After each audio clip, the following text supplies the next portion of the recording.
let us get started. I have something I'm going to show you.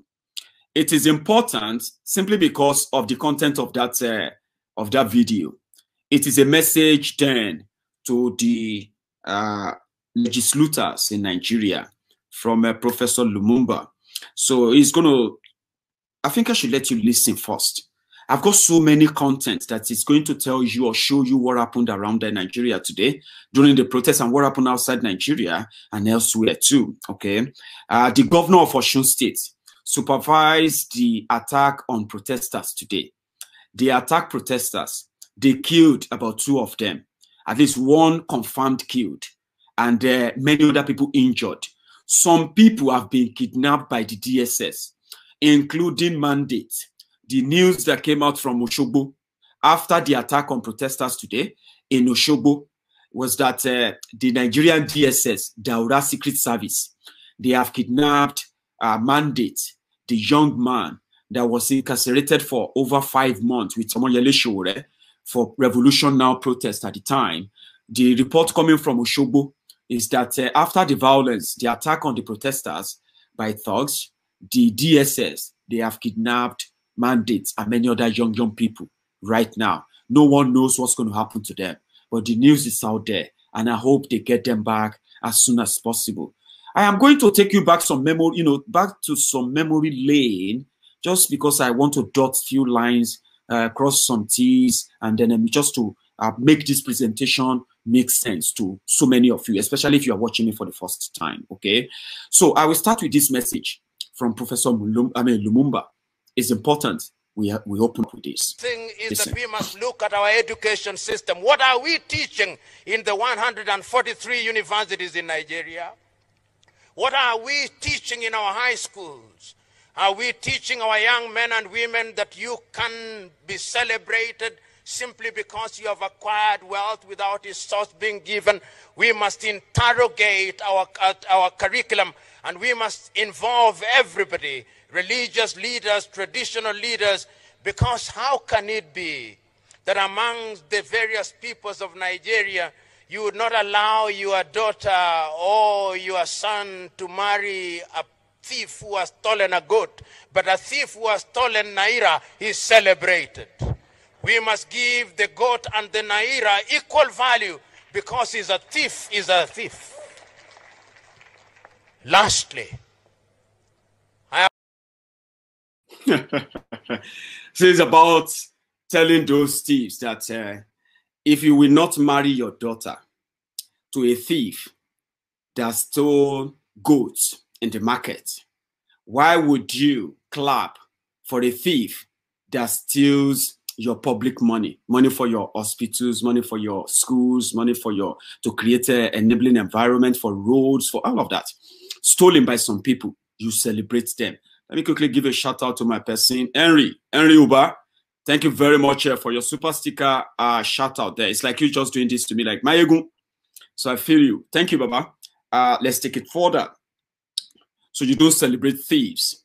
Then we go back to where the rot actually started. But before we do that, I'm going to lighten up the mood a bit. I'm going to take you to our brothers in Houston, Atlanta, Canada, Toronto, as well as in London. People who are in Manchester, where people gave their own shout out to those in Nigeria, telling them never to stop. Please don't stop. Continue. Don't stop. We are with you all over the world.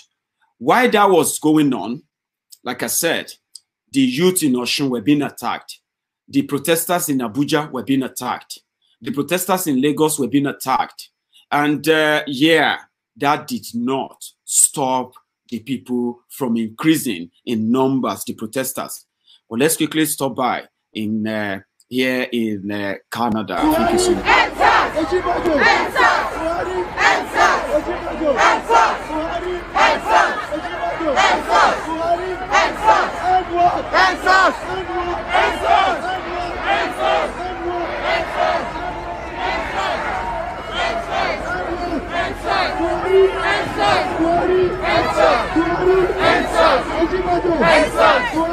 Answer!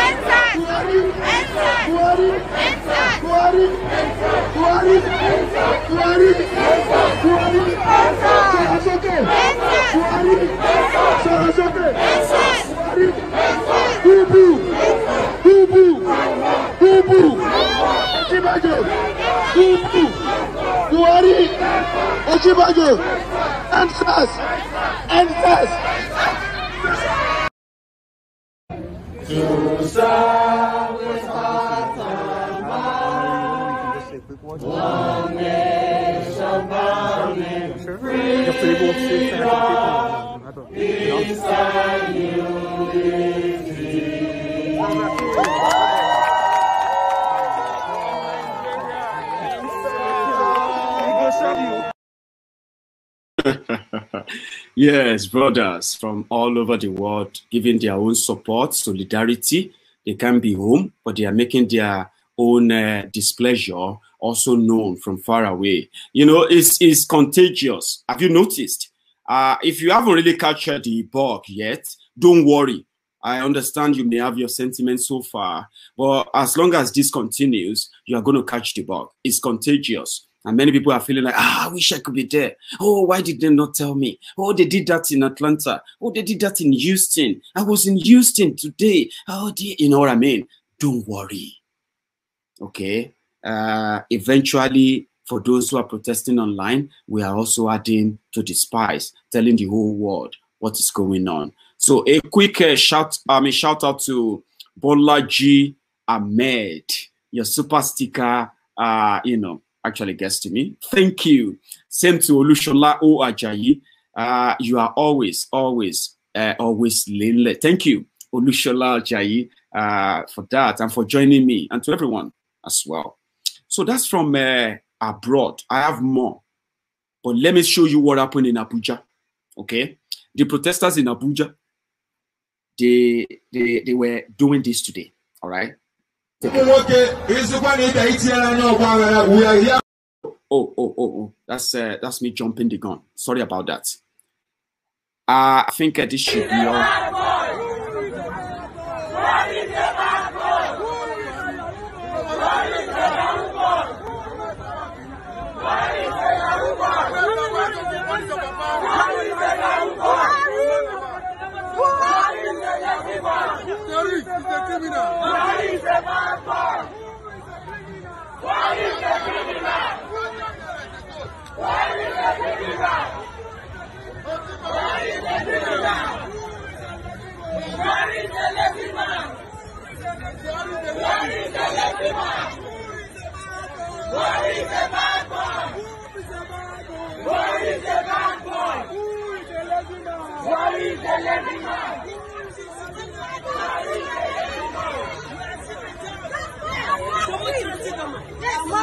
The democracy government is not a government of the people by the people, but it's a government of friends and family with us.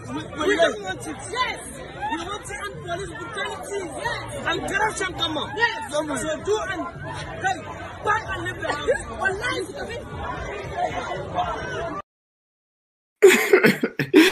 So some of you, they are telling you that the Northerners will not support. They say you don't have a clue. In the north right now, they are protesting in Kano, protesting in Kaduna, they are protesting in Jigawa, protesting in Yobe. The policemen in those areas, they are protesting in Bauchi, protesting in Nasarawa, protesting in Zamfara. Everywhere, what they are doing is that they are trying to make it look like it's not, and they are working now to send their thoughts out to attack people. That was Abuja today. Yes, it was Abuja. Who is a bad boy? Buhari is a bad boy. Who is a criminal? Buhari is a criminal. Who is a lazy man? Buhari is a lazy man. Who is a bad boy? Buhari is a bad boy. In Abuja. And the whole thing, all these ones, now just warm up, bro. I swear, it's just warm up. Okay? People go still get into harm. You know why? The old guard are becoming impatient. And when they become impatient, they will strike, they will make mistake, then they will test the resolve of these guys, and that is where Kasala go bust, where you will meet where thunder go fire bomb. And you know when thunder and bomb meet, my brother, I don't think I've witnessed that before. May God give us a long life to be able to tell the story. So the old guard, they are becoming impatient. This one I'm about to show you is a former ambassador in Nigeria. He's been an ambassador to so many countries. And he's now calling on Buhari to send soldiers to go and kill protesters. See, if you don't believe me, relax and listen to him. Some of you will know him, but watch him. They call him Kumasi. I don't want to care about the rest of his name. And I'm glad that the man didn't have an idea of the generation they are dealing with. He thought it's like how they do it when they use power, identify the leaders of a protest so they can go and use military, spy, SARS, and the rest of it to arrest them. Now they are dealing with a generation that is completely on the internet. You don't see them. The order comes. And, nevertheless, they still want to use the old tactic to fight, to fight 21st century protest. They want to use the old military crudeness in 2020. But they will see the shock. It go shock them. Listen to him. You dare not try it. Can you try this nonsense during Obasanjo time? I blame Buhari for taking things lightly with this. There are certain things that should be handled with iron fists. Vladimir Putin, he said, you should take necessary process to deal with irregularities, not due process. There are certain times due process doesn't work, but necessary process. So in whichever way that your country will be in peace, handle it. If the police fails to do what it's supposed to do, bring the military.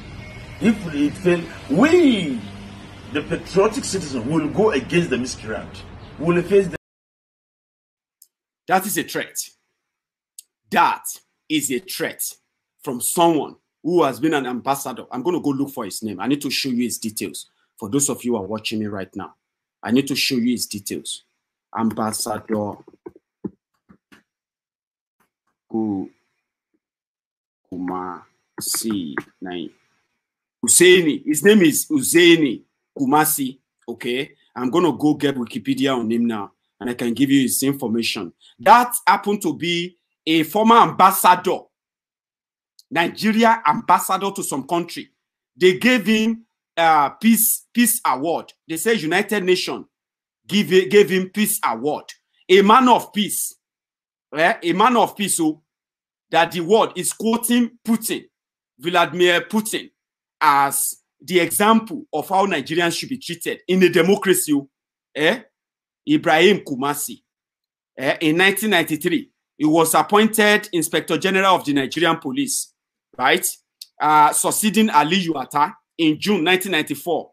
President-elect MKO Abiola was arrested without warrant and detained by the police. It was this Ibrahim Kumasi, who was the police IG at that time, who arrested MKO Abiola.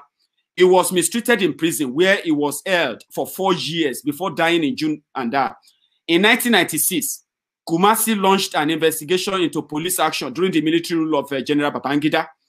In July 1997, Kumasi said he wanted to question the American ambassador and members of the United States Embassy staff about a series of bombings of military targets. The government had accused the national NADECO of responsibility. So Kumasi accused NADECO, the Yoruba socio-political group of that era.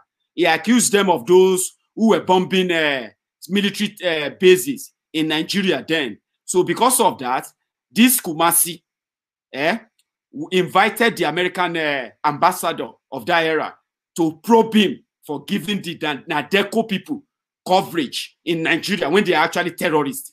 Kumasi. In March 1998, Ibrahim Kumasi said that the press was misinterpreting a speech that head of state General Abacha had made in November 1997. He said General Abacha had promised to grant amnesty to some prisoners, but not to release political detainees. At a police graduation in July 1998, Kumasi warned the new officers against corrupt blah, blah, blah. Meanwhile, Kumasi was one of the henchmen under Abacha. He was one of those who unleashed that terrorism on the whole of the country under Abacha. The political killings, political persecution, arrest and incarceration without recourse to law, they were done by that man. So he knows what he's talking about. He's older now, right? He knows that they can pay miscreants as they pay them in Abuja to go and attack protesters, as they are paying them in Lagos, paying them in Oshogbo, and no single person has been arrested for attacking protesters. No single police officers has been arrested for brutalizing or rearresting protesters. They are actually arresting more people now. But you know one thing, this Kumasi, what they are doing right now is that they know Bokwari is vegetable. Okay, Bokwari is a vegetable, a breathing mannequin. All right, so it doesn't know what's going on. Okay, so whenever they say presidency, it is that power. The power structure within them, within those power-hungry criminals, protected by the Nigerian army, led by Buratai, Yusuf Buratai. Yusuf Buratai, as chief of army staff, came out and said his allegiance is to the president. He's not saying, he's not lying. His allegiance is to the regime of Bokwari. That is why, to safeguard that regime, to make it last that 8 years and pass, is even if Nigeria is going to burn, they have to make sure it stays. His allegiance is for that. So the presidency, as they have them right now, Buratai, they said Buratai approached Bokwari that they should use military and crush all the protests. They said, according to the media, they said Bokwari said no.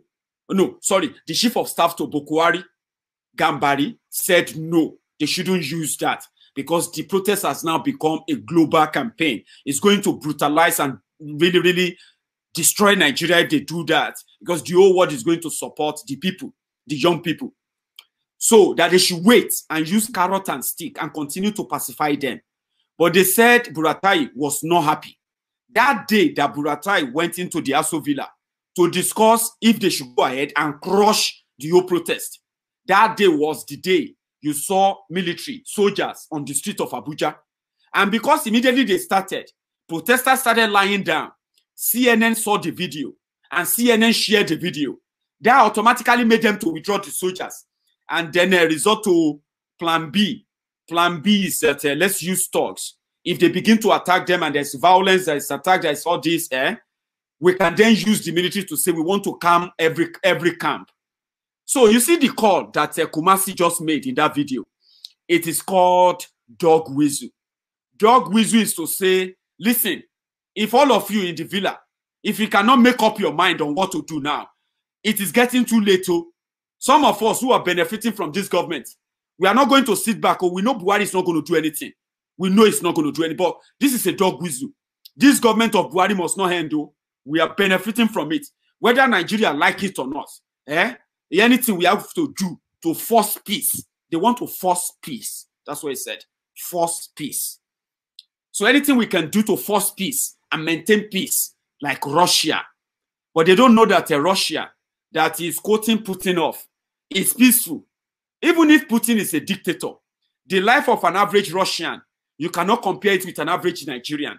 So they like to quote people that suits them, why they keep their own people in poverty and penury. Do you get that now? So he's sending a dog whistle that you guys should make up your mind. This thing is getting out of hand. Let us use the military. If you are not going to use the military, we have to mobilize our people. But he is wrong.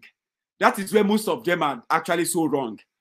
They still believe that the Nigeria of 11 days ago, where they believe that their DSS knows everybody and they have conquered everybody, that they control the armory of Nigeria, they control the defense, they control the finance, they control the presidency, they control Nigeria.